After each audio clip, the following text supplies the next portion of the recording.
Isu soal sampah memang menjadi penting ya. Bisa saya bayangkan kalau 6.000 mahasiswa-mahasiswi tadi masing-masing bawa sampah, anggaplah ya bawa makanan dari rumah, karena ada bungkusnya, udah punya beberapa tumpukan, gitu kan.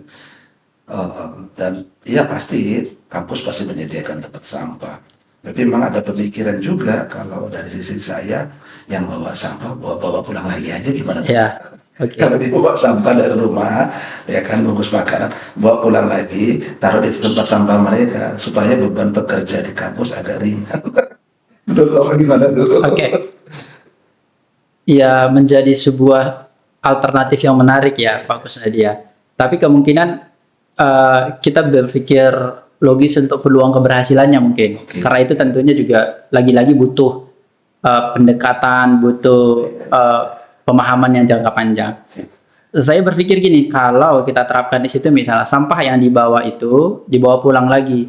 Proses dibawa pulang ini nih kita Sampai tidak tahu, enggak ya? ya sampai enggak atau jangan-jangan Buang di jalan. betul keluar dari gerbang kita dibuang. Jadi kita memperluas Antisipasi. keberhasilannya, kita sediakan Iya. tempatnya untuk itu gitu. Dan kita sering sosialisasikan itu Pak Kusnadi kan memang ya namanya jiwa mahasiswa gitu ya, dengan genjinya kadang sembarangan buang sampah karena di kepalanya adalah kita pernah gini Pak Kusnadi, kita pernah punya pelatihan memang dari Tera AI. Iya, iya. Ya, sorry, bukan Terama. Iya. Terama itu adalah sebuah lembaga di Singapura. Kemudian dia diundang oleh kampus kita, datang ke Satya Tiara Bhinneka, kemudian dibuat berapa hari pertemuan Pak Kusnadi di tataran leader. Bagaimana menjadi sebuah leader yang memiliki kapasitas untuk ya sederhananya apa ya, leader hijau gitulah, mengerti bagaimana konsep Leadership, ya. leadership yang berkaitan dengan lingkungan. Iya, iya, iya. Di sana kemudian kita breakdown memang kenapa sih masih ada sampah bertebaran di tempat kita. Karena ada kemudian persepsi bahwa kan punya pegawai kebersihan. Gitu dia Pak Kusnadi. Udah buang sampah sembarangan aja. Toh nanti ada yang ngutip kan. Iya. Karena ada sudah pekerjaan sudah digaji segala macam gitu. Jadi kampus kita juga kita lakukan pendekatan itu Pak Kusnadi, pemahaman. Bukan karena ada pegawai kebersihan kemudian kamu seenaknya buang sampah, bukan Betul, situ. betul, betul. Semua kita harus memiliki peran Iya. gitu Pak Kusnadi. Bisa lah biasa ya. Betul. Jadi memang harus dibiasakan mereka tertib ya, tertib dalam tadi ya membuang sampah, memastikan ya kan responsibel di sekitar Iya. penduduknya lah ya. Betul. Ya kembali ke cerita soal kehutanan nih. Situasi apa ya? Kalau dari catatan lah ya, dari mulai sejarah kehutanan, hutan register, PGHK, pandu sonasi, kemudian masuk ke rezim SK 4, SK 579 dan seterusnya, kayaknya hutan kita menurun lah ya. Maksud saya luasannya ya kan. Sementara situasi ke depan ini hutan akan menjadi salah satu objek yang menarik ya, khususnya dalam konteks keberlanjutan ya kan. Kira-kira apa yang bisa diperankan khususnya pihak universitas dan mahasiswa ya kan, di samping katakanlah tadi ya dia penyadaran ke masyarakat dalam konteks memastikan bahwasannya kehutanan yang ada ini tetap terjaga, gimana nih Pak? Oke. Menarik ya Pak Kusnadi. Kalau kita bicara secara global misalnya di SD kita belajar bahwa sekitar 30% daratan di dunia itu adalah tutupannya termasuk dalam kawasan hutan. 30%. Jadi Iya. sangat besar sekali. Kemudian kalau kita tarik lebih ke kitanya gitu, Indonesia, guru-guru kita sering sampaikan dulu di kampus bahwa kalau datanya itu sekitar 60% daratan di Indonesia itu adalah kawasan hutan. Jadi kalau dosen kita bilang orang kehutanan itu sudah pasti belajar Indonesia karena mayoritas daratannya sih kita pelajari gitu. Jadi secara luasan itu pun sangat berperan penting untuk menjaga perubahan iklim itu sendiri. Iya, iya, iya. Gitu ya Pak Kusnadi. Kemudian bagaimana peran mahasiswa untuk menjaga hutan tetap lestari, karena tadi memang penurunannya ya kalau kita breakdown secara panjang sebenarnya di sana itu juga mungkin bukan di ranah kita ya, kebijakan itu juga penting.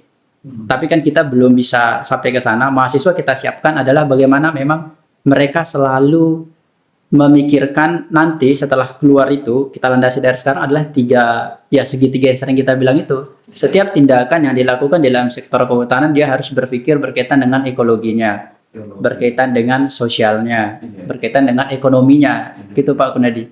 Jadi kita mempersiapkan mahasiswa kita, memberikan pemahaman yang kompleks. Saat kemudian bekerja di kehutanan, dia harus selalu mempertimbangkan 3 hal itu. Jangan kemudian serta-merta hanya mengejar ekonominya saja. Iya, ya. Setuju Pak. Saya berharap Pak Dekan bisa menginfiltrasi atau memberikan pemahaman kepada mahasiswa Bapak bahwasannya hutan kita ini kaya biodiversity. Betul. Khususnya di hutan Sumut ini punya spesies umbrella, Ya. spesies yang dilindungi.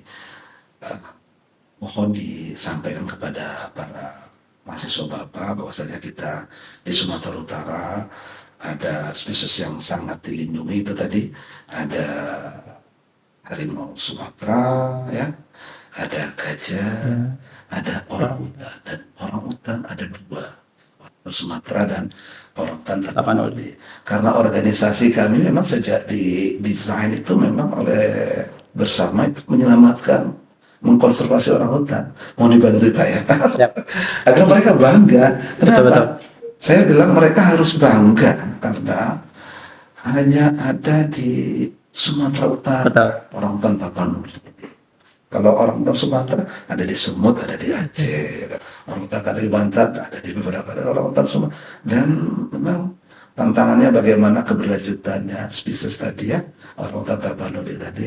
Jadi boleh juga spill kepada mereka Pak. Be proud, become public, proud Sumatera, bangga. Kita kan pernah buat itu juga ya Pak Kusnadia, kerjasama Yale, Dinas Pendidikan, sama kampus kita buat modul itu Pak Kusnadia, modul P5 kan, biologi, geografi, yang dimana di sana ada salah satu pembahasannya adalah ya spesies endemik di Sumatera Utara gitu kan Pak Kusnadia. Iya. Itu kalau penyebarannya udah sampai gimana Pak? Di buku yang kita buat itu, kalau Pak Kusnadia lihat efeknya gimana? Ya, itu kalau dari sisi kami itu terus kita memberikan pemahaman kepada sekolah untuk ditindaklanjuti. Ini ada yang menarik lah ya sebagai guidance untuk pemahaman tadi, pemahaman konservasi, karena itu dicantumkan di beberapa mata pelajaran. Terkait dengan tadi masih ini harapan lah ya Pak ya, permintaan agar karena tadi dikaitkan dengan ESD, dikaitkan dengan kehutanan, dikaitkan dengan keberlanjutan, ya, dikaitkan dengan satwa yang dilindungi, supaya mudah-mudahan nanti anak cucu kita masih bisa menyaksikan orang hutan Tapanuli dan orang hutan Sumatera. Siap Pak Kusnadi, kita juga itu akan terus kita upayakan, dan memang ada salah satu mata kuliah kita yang dia rutin untuk berkunjung ke salah satu areal Yayasan Ekosistem Lestari, yaitu di Orangutan Event. Terima kasih banyak. Jadi mereka memang bagaimana mengenal orangutan itu secara langsung, dan itu menjadi salah satu kolaborasi yang tentunya sangat berdampak kepada kita dengan Yayasan Ekosistem Lestari. Oke, boleh tahu agenda terdekat ini apa sih kira-kira Fakultas Pertanian dan Kehutanan nih dalam konteks tadi ya isu-isu kehutanan lah ya. Oke, kalau berkaitan dengan IAL sendiri, kita kan sedang menjajaki untuk mengambil beberapa plot titik untuk identifikasi karakteristik tanah yang ada di Orangutan Event, Pak Kusnadi. Ya, nanti mungkin hasil riset itu bisa merekomendasikan tanaman apa yang cocok ditanam di lahan Orangutan Event yang merupakan bagian dari Yayasan Ekosistem Lestari sendiri. Iya. Kalau di kampus sendiri bagaimana aktivitasnya, ya kita rutin terlibat untuk ya aktivitas yang ada di Sumatera Utara sendiri. Misal apakah ada kegiatan seminar dan segala macam, kita kirim dosen-dosen kita yang memang sesuai dengan kompetensinya untuk bagaimana mendiseminasikan, menyebarluaskan hasil penelitian-penelitian yang dilakukan, gitu Pak Kusnadi. Oke, satu kata terakhir Pak untuk podcast kita hari ini apa nih Pak? Oke, mungkin saya tambahi satu lagi ya Pak Kusnadi. Boleh. Jadi, iya, jadi dua. Ini berarti udah kita tutup nih. Belum, silakan. Oke. Jadi kalau saya lihat bagaimana kita mengelola kehutanan itu harus berkelanjutan. Kenapa berkelanjutan itu kan menjadi pertanyaan ya Pak Kusnadi. Ya, sebenarnya berkelanjutan itu konsensus bersama ya. Iya, Ya, karena kita ingin tetap ada terus. betul, betul.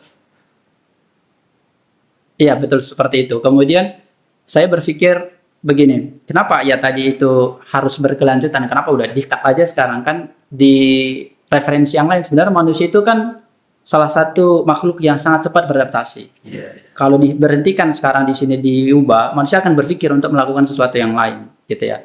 Tapi berkaitan dengan kehutanan, dan saya pikir ini juga bisa diadaptasi ke dalam kehidupan. Kalau dari yang kita pelajari adalah kenapa sih kita harus mengelola hutan itu dengan berkelanjutan? Ada dua hal, Pak Kusnadi, yang harus memang menjadi perhatian kita. Selain dengan 3 faktor tadi ya, ekologi, ekonomi, dan sosial. Adalah ada dua hal. Yang pertama yaitu disebut sebagai uncertainty. Artinya adalah ketidakpastian. Kenapa kita mengelola hutan dengan baik? Karena ada sesuatu ketidakpastian ke depannya. Kita tidak boleh sederhana berpikir, yaudah kita buka hutan seluas 10 hektar. Toh 10 tahun lagi itu bisa kita kembalikan. Tidak bisa. Banyak faktor yang mempengaruhinya. Besok itu adalah sebuah ketidakpastian. Kemudian yang kedua adalah irreversibility, tidak dapat kembali. Saat kemudian kita merusak hutan atau tidak melakukan konservasi segera, maka itu tidak akan bisa kembali yang sudah kita kerjakan itu. Yang sudah kita rusak itu tidak bisa kembali. Itu juga yang sering saya sampaikan kepada mahasiswa kita, Pak Kusnadi. Saat kamu kemudian salah bergaul, saat kamu kemudian melakukan sesuatu yang itu di luar norma-norma yang baik, iya, kamu harus berpikir 2 kali. Karena saat kamu melakukan itu, kamu tidak bisa menarik waktu atau tidak bisa mengembalikan sesuatu itu lagi. Oke. Iya, jadi terus terang Pak Dekan, pagi ini saya tercerahkan lah ya, banyak hal yang bisa Bapak sampaikan. Oke, kawan-kawan Yayasan Ekosistem Lestari, Sumatera Utara Conservation Program, hari ini kita patut bersyukur dan berbangga. Untuk itu kita ucapkan Lestari. Lestari.